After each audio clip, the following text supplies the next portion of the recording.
camera transitions from FPS to TPS and TPS to FPS, or whatever you want.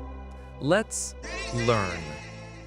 Yes, I'm in the combat variant of the third-person template. When creating the project, you can start with any variant, your call. Since I'm playing with BP Combat Character, I'll do the scripting inside this blueprint. Let's open the Viewport tab. You can probably guess what we're about to do.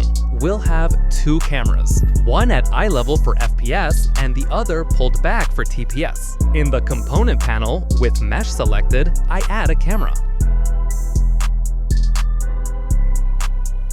The camera needs to stay fixed to the character's head, so in Details, under Parent Socket, I pick Head. Yeah, welcome paparazzi baby! Now the camera will move with the head. Let's align the camera rotation.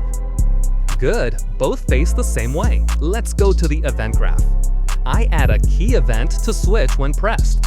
Now, each press will toggle between the two cameras. So, which node do we add? Of course, the FlipFlop node.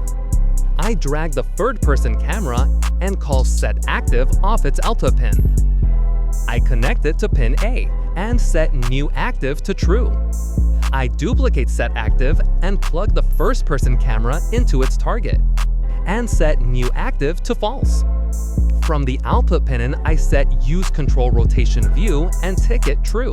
So what do we do now? We copy these nodes and wire them to pin B. And this time we mark the other camera active. That's it. Hit compile and check.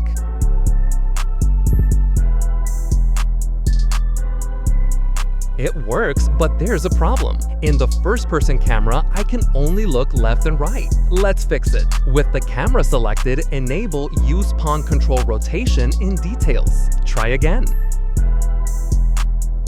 Now we can look in all directions. We can even look at our internal organs. The camera location needs a small tweak. Better. Yeah. I guess uploading this video as a short would be more appropriate for the algorithm. But I don't think it's quite right for tutorial videos to be in the shorts section. I plan to use it more for theoretical knowledge about game development and game design. Please share your thoughts on this matter. And also, subscribe.